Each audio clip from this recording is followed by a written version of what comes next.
지난 시간에 이어서 바로 예상 문제와 관련된 부분 선생님들과 함께 읽어보도록 하겠습니다. 일곱 번째는 이제 7번, 8번은 인성교육 관련된 부분인데요. 가정과의 연계 부족 및 실질적인 참여 유도 방안 미흡과 관련된 부분, 즉 인성교육과 관련해서 가정연계 교육을 경기도교육청에서는 중요하게 생각하고 있고 인성뿐만 아니라 학력신장과도 연계가 되어야 한다라고 계속해서 성과 보고에서도 이야기를 하고 있었는데 그 부분과 관련된 문제를 하나 만들어 보았습니다. 경기도교육청은 가정과 연계하는 인성교육 강화를 강조하고 있지만 실제 학부모의 참여율이 저조하고 실질적인 참여를 유도하는 방안이 부족하다는 지적이 있습니다. 이러한 문제점을 어떻게 개선하고 가정학교 간 연계를 강화할 수 있는지 구체적인 방안을 제시해 주십시오. 답변 살펴보겠습니다. 경기도교육청의 인성교육 정책에서 가정과의 연계는 매우 중요한 부분입니다. 하지만 현재 학부모 참여율이 낮고 실질적인 참여를 이끌어내는 데 어려움이 있다는 지적에 공감합니다. 이러한 문제점을 개선하고 가정학교 간 연계를 강화하기 위해 다음과 같은 방안을 제안합니다. 첫째, 학부모의 눈높이에 맞는 다양한 프로그램 개발이 필요합니다. 단순히 일방적인 교육이나 강연 형태의 프로그램에서 벗어나 학부모들이 직접 참여하고 체험하며 공감대를 형성할 수 있는 프로그램을 개발해야 합니다. 예를 들어 부모 자녀가 함께 참여하는 인성 관련 체험 활동, 우리 프렌디 예를 들어 말씀드렸었습니다. 가족 간의 소통을 증진시키는 워크숍, 자녀의 발달 단계에 따른 부모 교육 프로그램 등을 운영할 수 있습니다. 이를 위해서 학부모 교육 인력풀이나 교육 콘텐츠 개발과 관련된 경기교육 정책과 연계된 답변이 가능할 것으로 보입니다. 둘째, 접근성을 높이기 위한 노력이 필요합니다. 시간적 제약이 있는 학부모들을 위해 온라인 플랫폼을 활용한 교육 콘텐츠 제공, 퇴근 시간 이후 또는 주말 시간을 활용한 프로그램 운영 등 다양한 방식을 고려해야 합니다. 또한 지역사회의 유관기관과 협력하여 학부모 교육 프로그램을 확대하고 접근성을 높일 수 있습니다. 우리가 온라인 플랫폼을 활용할 때는 디지털 소외계층에 대한 방안을 꼭 마련해야 된다고 경기교육 주요 업무계획에서도 소개하고 있었기 때문에 관련 내용 이렇게 첨언했습니다. 셋째, 학교와 가정 간의 소통 채널을 다양화하고 활성화해야 합니다. 가정통신문, 학교 홈페이지, SNS 등 다양한 소통 채널을 활용해서 인성교육 관련 정보를 공유하고 학부모들의 의견을 적극적으로 수렴해야 합니다. 또한 학부모 상담 주간, 학부모 간담회 등을 정기적으로 운영하여 학교와 가정 간의 신뢰를 구축하고 교육 협력을 강화해야 합니다. 마지막으로 인센티브 제공 등 참여 유인을 강화하는 방안도 고려해 볼 수 있습니다. 학부모 교육 프로그램 이수 시 자녀의 학교 생활에 긍정적인 영향을 줄 수 있도록 연계하거나 지역사회 시설 이용 혜택 등을 제공하는 방안을 검토해 볼 수 있습니다. 이러한 노력을 통해서 학부모의 적극적인 참여를 유도하고 가정과 학교가 함께 만들어가는 인성교육을 실현할 수 있을 것이라고 생각합니다. 네, 이 질문 저는 의미 있다고 생각이 됩니다. 여덟 번째, 인성교육과 민주시민교육의 가치 혼재 및 현장 교사의 혼란. 일부에서는 경기도 교육청의 인성교육 시행계획에서 인성교육과 민주시민교육의 가치 덕목이 혼재되어 사용되고 있어 현장 교사들이 혼란을 겪고 있다는 지적이 있습니다. 이러한 문제점을 어떻게 해결하고 인성교육의 명확한 방향성을 제시할 수 있는지 구체적인 방안을 제시해 주십시오. 그래서 여기에서의 문제는 인성교육과 민주시민교육을 좀 구분해서 시행할 것인가 아니면 하나로 통합할 것인가에 대한 문제라고 보시면 될 것 같습니다. 인성교육과 민주시민교육은 서로 밀접하게 관련되어 있지만 명확한 구분이 필요하다는 지적에 동의합니다. 같이 덕목의 혼재는 현장 교사들에게 혼란을 야기할 수 있으며 효과적인 인성교육 추진에 어려움을 줄 수 있습니다. 이러한 문제점을 해결하고 인성교육의 명확한 방향성을 제시하기 위해 다음과 같은 방안을 제안합니다. 첫째, 인성교육과 민주시민교육의 개념 및 목표를 명확하게 정립하고 두 교육 영역 간의 관계를 명확히 제시해야 합니다.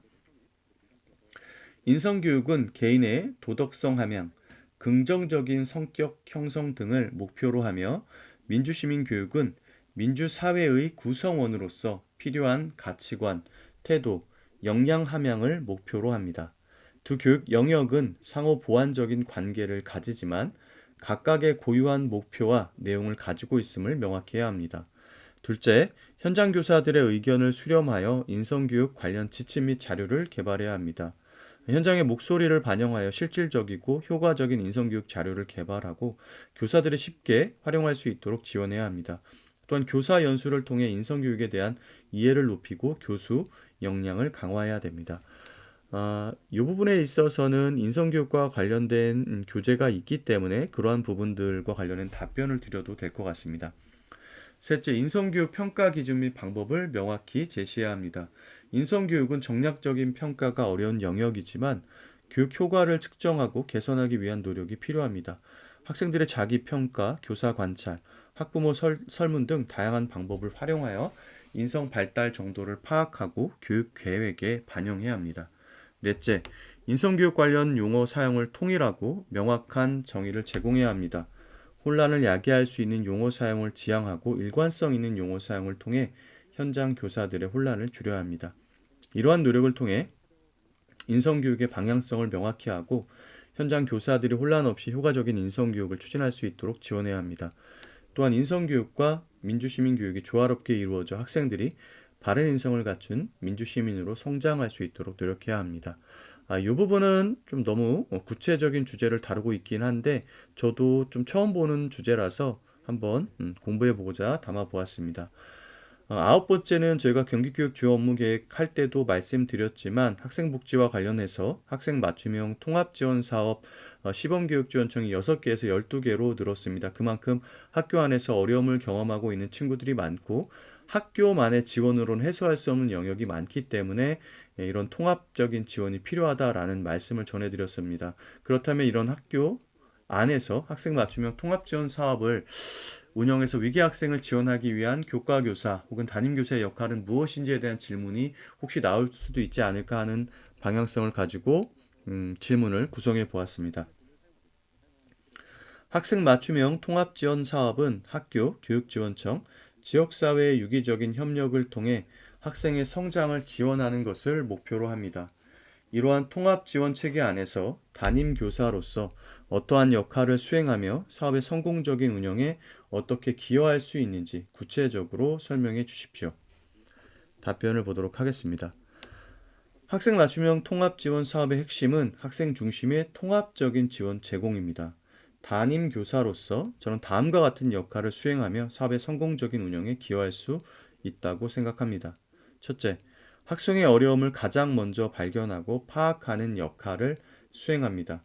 평소 학생들과의 긴밀한 관계 형성을 통해서 학습, 정서, 행동 등 다양한 영역에서 나타나는 어려움을 조기에 감지하고 필요한 지원을 신속하게 요청할 수 있습니다. 예를 들어 수업 태도 변화, 성적 급락, 친구 관계 어려움 등을 주의 깊게 관찰하고 면담 등을 통해 학생의 상황을 파악하는 역할을 할 수 있을 것입니다. 둘째, 학생의 개별적인 특성과 필요를 파악하여 맞춤형 지원 계획 수립에 적극적으로 참여합니다. 협의체에 참여해서 학생과 관련된 지원의 의견을 제시한다는 내용입니다. 학생의 가정 환경, 성장 배경, 학습 스타일, 강점과 약점 등을 종합적으로 고려하여 개별 학생에게 필요한 지원 내용을 제안하고 교육지원청 및 지역기관과의 협력 방안을 모색합니다. 셋째, 지원 과정 전반에 걸쳐 학생과 지속적으로 소통하며 지원 효과를 모니터링합니다. 우리 증거기반 정책평가에서도 이런 것들이 굉장히 중요했었죠. 지원하면서 중간중간 그러한 것들을 확인하는 것, 이런 역할이 중요하겠죠.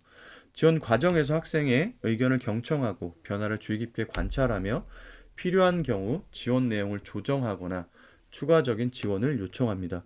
또한 학부모와 긴밀하게 소통하며 가정과 학교의 연계를 강화할 수 있습니다. 넷째, 교육지원청 및 지역기관과의 협력 네트워크를 구축하고 활용하는 데 적극적으로 참여합니다.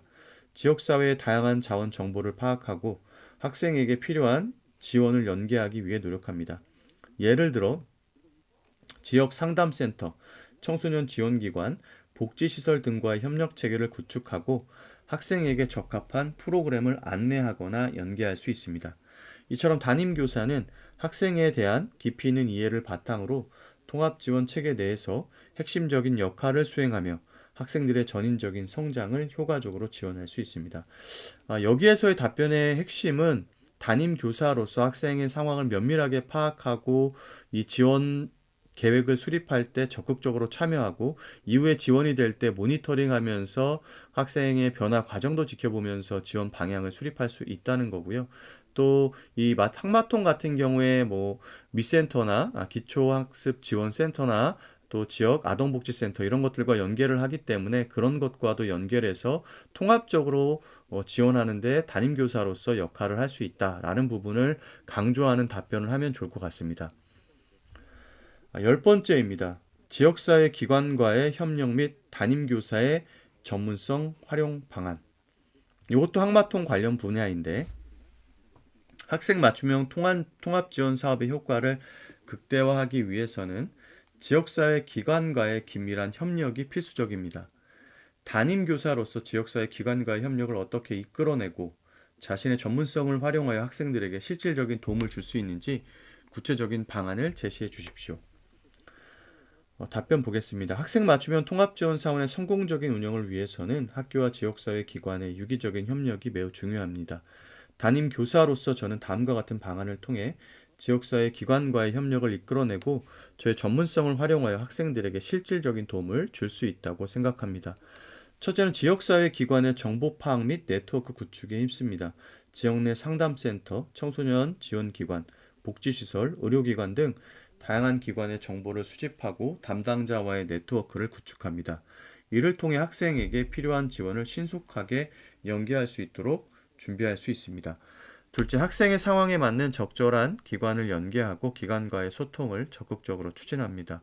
학생의 어려움과 필요를 정확하게 파악하고 이에 맞는 전문적인 지원을 제공할 수 있는 기관을 선택하여 연계합니다. 기관 담당자와 정기적으로 소통하며 학생의 진행 상황을 공유하고 필요한 경우 협력 방안을 논의합니다. 셋째, 교사로서의 전문성을 활용하여 기관과의 협력을 효과적으로 이끌어냅니다. 학생의 학습 및 발달에 대한 전문적인 지식을 바탕으로 기관 담당자에게 필요한 정보를 제공하고 협력 방안을 제안합니다. 예를 들어 학습 부진 학생의 경우 학생의 학습 특성과 어려움을 기관 담당자에게 명확하게 전달하여 맞춤형 학습 지원 프로그램을 요청할 수 있습니다. 아까 말씀드렸던 것처럼 이렇게 기초학습 지원센터나 위센터, 지역 복지센터 등과 연계할 수 있겠죠.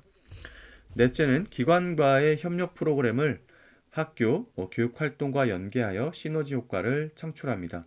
기관에서 제공하는 상담, 교육 프로그램 등을 학교 교육활동과 연계해 학생들의 학습 효과를 높이고 전인적인 성장을 지원합니다.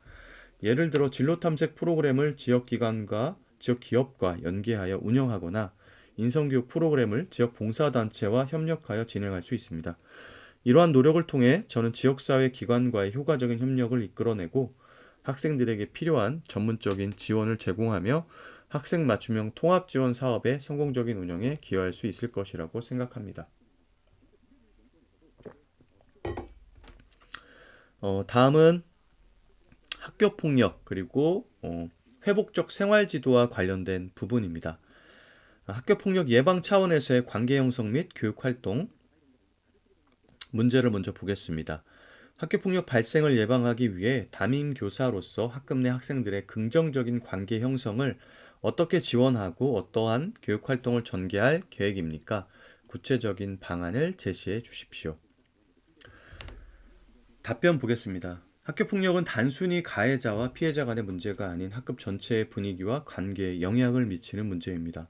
따라서 예방 차원에서의 노력이 매우 중요하며 저는 다음과 같은 활동을 통해 긍정적인 학급 문화를 조성하고 학교 폭력을 예방하고자 합니다.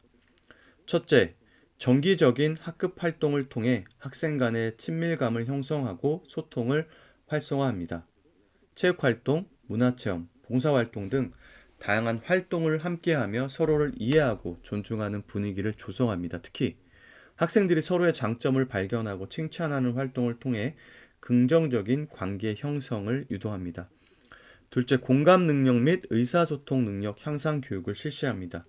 역할극, 상황극, 토론 등의 활동을 통해 타인의 감정을 이해하고 존중하는 능력을 키우고 자신의 생각과 감정을 효과적으로 표현하는 방법을 익히도록 합니다. 특히 갈등 상황에서 폭력적인 방법 대신 대화와 타협을 통해 문제를 해결하는 방법을 강조합니다. 셋째, 경기도교육청의 인성교육 정책 및 화해중재 프로그램을 적극 활용합니다. 학교폭력 예방 교육 자료를 활용하여 학생들에게 학교폭력의 심각성과 예방의 중요성을 교육하고 갈등 발생 시에는 화해중재 프로그램을 통해서 당사자 간의 원만한 해결을 지원합니다. 넷째, 학급 규칙을 함께 만들고 이를 준수하는 문화. 그러니까 이번에 초등에서 나왔던 문제죠. 학급 인성 브랜드, 학교 문화 책임 규약. 특히 학급 인성 브랜드를 할 때는 공동체성 덕목에 기반해서 만드는 것이 좋다. 그래서 책임, 협력, 존중, 배려 이러한 가치들을 담고 있는 인성 브랜드를 가급적이면 만들면 좋습니다.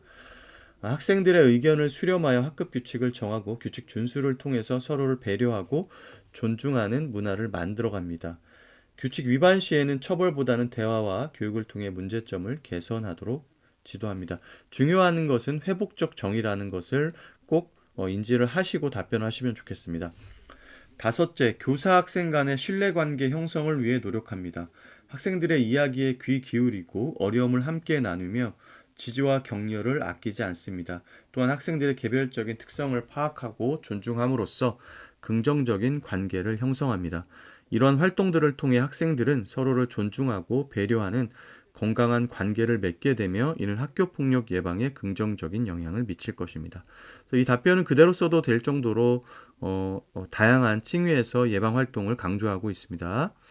참고하셔서 답변 본인의 생각과 연결하면 좋겠습니다. 다음 올해 좀 이슈였던 디지털 시민교육과 관련된 폭력 예방교육 내용 살펴보겠습니다. 최근 심각한 사회 문제로 대두되고 있는 디지털 성범죄, 특히 딥페이크 기술을 이용한 범죄는 청소년들에게 심각한 피해를 야기할 수 있습니다. 경기도교육청의 인성교육 정책 방향을 고려하여 중등 교과교사이자 담임교사로서 이러한 디지털 성범죄 및 딥페이크로부터 학생들을 보호하고 예방하기 위해 어떠한 역할을 수행할 수 있는지 구체적인 방안을 제시해 주십시오. 답변 보겠습니다. 디지털 기술의 발달과 함께 딥페이크를 포함한 디지털 성범죄는 심각한 사회 문제로 자리 잡았으며 특히 디지털 환경에 익숙한 청소년들은 이러한 범죄에 노출될 위험이 큽니다. 저는 경기도교육청의 인성교육 정책 방향을 바탕으로 교과 교사이자 담임 교사로서 다음과 같은 역할을 수행하여 학생들을 보호하고 예방에 힘쓰겠습니다. 첫째, 교과 수업과 연계한 디지털 리터러시 교육을 강화하겠습니다. 단순히 정보 검색 능력 향상에 초점을 맞추는 것이 아니라 비판적 사고 능력 함양을 통해서 온라인 정보의 진위를 판단하고 딥페이크 영상과 같은 허위 정보에 현혹되지 않도록 교육하겠습니다. 필터 버블이나 확증 편향과 연계해서 답변을 하신 것도 의미가 있을 것으로 보입니다. 또한 저작권 및 초상권 침해, 사이버 폭력 등 디지털 윤리 및 법적 문제에 대한 교육을 실시하여 학생들이 올바른 디지털 시민의식을 함양하도록 지도하겠습니다. 예를 들어 사회교과에서는 미디어 리터러시 교육과 연계하여 딥페이크의 위험성을 분석하고 윤리적 문제점을 토론하는 수업을 진행할 수 있습니다. 국어교과에서는 허위정보 판별 및 비판적 읽기 능력을 향상시키는 활동을 진행할 수 있습니다. 둘째, 담임교사로서 학급 내에서 디지털 성범죄 예방 교육을 정기적으로 실시하고 학생들과 자유롭게 소통하는 분위기를 조성하겠습니다. 이것은 경기도교육청 토론교육, 이제 보이스텔 바우와 연계된 답변을 하셔도 좋을 것으로 보입니다. 딥페이크를 포함한 디지털 성범죄의 유형, 심각성, 피해 사례 등을 교육하고 학생들이 피해를 입었을 경우 도움을 요청할 수 있는 기관 및 방법을 안내하겠습니다. 또한 학생들이 디지털 환경에서 겪는 어려움이나 고민을 편안하게 이야기할 수 있도록 상담 및 소통 창구를 마련하고 신뢰 관계를 형성에 힘쓰겠습니다. 셋째, 가정과의 연계를 강화하여 학교와 가정이 함께 학생들을 보호하는 시스템을 구축하겠습니다. 여기에서도 이제 가정과의 연계의 답변이 나왔습니다. 학부모 대상 교육 자료를 제공하거나 학부모 간담회를 통해 디지털 성범죄 예방 교육의 중요성을 알리고 가정에서의 지도 방법을 안내하겠습니다. 또한 가정학교 간 소통 채널을 활성화하여 학생들의 온라인 활동에 대한 정보를 공유하고 공동으로 대처할 수 있도록 협력 체계를 구축하겠습니다. 넷째, 학교 내 관련 부서 및 지역사회 유관기관과의 협력을 강화하겠습니다. 학교 상담교사, 위센터, 경찰서, 사이버 수사 등과 연계하여 전문적인 교육 및 상담 지원을 제공하고 위기 상황 발생 시 신속하게 대처할 수 있도록 협력 체계를 구축하겠습니다. 이러한 노력을 통해 학생들은 디지털 성범죄 및 딥페이크의 위험성을 인지하고 스스로를 보호하는 능력을 키울 수 있으며 안전하고 건강한 디지털 환경에서 성장할 수 있을 것이라고 생각합니다. 이 부분도 답변이 굉장히 좋은 편입니다. 그래서 숙제하시고 있다가 답변을 하는 것도 괜찮아 보입니다. 마지막 문항입니다. 교육 3섹터와 연계한 기초학력 보장. 결국 인성과 학력은 경기교육의 목표와 뗄래야 뗄 수 없는 관계이기 때문에 이러한 부분들은 아무리 강조해도 지나치지 않을 것 같습니다. 문제 보겠습니다. 경기도 교육청의 기초학력 보장 계획에도 불구하고 여전히 많은 학생들이 기초학력 미달로 어려움을 겪고 있습니다. 이러한 상황의 주요 장애 요인을 분석하고 공교육 1, 3섹터를 효과적으로 활용하여 기초학력 보장을 실현할 수 있는 방안을 담임 및 교과 교사의 역할을 중심으로 구체적으로 제시해 주십시오. 그러니까 장애 요인을 분석하고 1에서 3섹터를 활용해서 기초학력 보장할 수 있는 방안을 마련하라는 거죠. 경기도 교육청의 기초학력 보장 계획은 학생들의 학력 향상을 위해 중요한 기반을 제공하지만 여전히 기초학력 미달 학생이 존재하는 것은 다양한 장애 요인 때문이라고 생각합니다. 이러한 장애 요인으로는 개인의 학습 동기 부족, 가정 환경의 어려움, 학습 결손의 누적, 부적절한 교수 방법, 교사 학생 간 소통 부족 등을 들 수 있습니다. 저는 담임 교사 및 교과 교사로서 공교육 1에서 3섹터를 효과적으로 활용하여 이러한 장애 요인을 해소하고 기초학력 보장을 실현하기 위해 다음과 같이 노력하겠습니다. 첫째, 공교육 1섹터인 학교 내에서 학생 맞춤형 지도를 강화하겠습니다. 담임교사로서 학생 개개인의 학습 상황과 어려움을 면밀히 파악하고 개별화된 학습 계획을 수립하여 지도하겠습니다. 교과 교사로서도 수업 중 학습 부진 학생을 위한 개별 과제 제시, 보충 설명 제공 등 맞춤형 피드백을 제공하여 학습 결손을 최소화하겠습니다. 또한 학습 부진의 원인을 다각도로 분석하기 위해 학교 내 학습 지원 담당 교사, 상담 교사 등과 협력하여 다각적인 지원 방안을 모색하겠습니다. 결국 여기는 다중학습 안전망 이것과 관련한 학교 안 활동의 답변이었습니다. 둘째, 경기 공유학교의 다양한 프로그램을 활용하여 학습 경험의 폭을 넓히겠습니다. 방과 후 학습 프로그램, 주말 학습 캠프, 진로체험 활동 등 경기 공유학교에서 제공하는 다양한 프로그램을 활용해서 학생들의 학습 동기를 유발하고 교과 학습과 연계된 체험 활동을 통해 학습 효과를 높이겠습니다. 특히 학습에 어려움을 겪는 학생들에게는 개별 튜터링이나 소규모 그룹 학습 프로그램 참여를 권장하여 맞춤형 학습 기회를 제공하겠습니다. 이러한 부분은 학생 맞춤형 통합 지원과도 연계가 가능할 것으로 보입니다. 셋째, 경기 온라인 학교의 온라인 학습 콘텐츠를 적극 활용하겠습니다. 교과 수업에서 다루기 어려운 심화학습 자료나 보충학습 자료를 경기 온라인 학교, 여기서는 하이러닝으로 보시면 될 것 같아요. 하이러닝의 플랫폼에서 활용하여 학생들의 자기주도적 학습 능력을 향상시키겠습니다. 또한 온라인 튜터링, 화상 상담 등 기능을 활용해서 개별 학생에게 맞춤형 학습 지원을 제공하고 시간과 공간의 제약 없이 학습 기회를 확대하겠습니다. 특히 등교가 어려운 학생이나 가정 형편상 사교육을 받기 어려운 학생들에게는 경기 온라인 학교가 중요한 학습 지원 도구가 될 수 있습니다. 이것도 아까 말씀드렸던 것처럼 학습 안전망 확보와 관련된 경기 온라인 학교 정책 연계하시면 될 것 같고요. 넷째, 가정과의 연계를 강화하여 교육 효과를 극대화하겠습니다. 학부모 상담, 가정통신문, 학부모 교육 등을 통해 가정에서도 학습 지도가 이루어질 수 있도록 안내하고 학교와 가정이 함께 학생의 학습을 지원하는 협력 체계를 구축하겠습니다. 특히 학습 부진 학생의 경우 가정에서의 학습 환경 조성 및 학습 습관 형성을 위한 구체적인 방법을 안내하여 가정 학교 간 연계를 강화하겠습니다. 이러한 노력을 통해 저는 학생들의 기초학력 향상에 실질적인 도움을 줄 수 있으며 모든 학생들이 공교육 시스템 안에서 자신의 잠재력을 최대한 발휘할 수 있도록 지원할 수 있다고 생각합니다. 예, 이상으로 우리가 기초학력과 관련된 부분, 또 디지털 시민교육, 학교폭력, 그리고 통합 맞춤형 학생 지원 사업과 관련된 부분, 그리고 인성과 관련된 부분까지도 살펴보았습니다.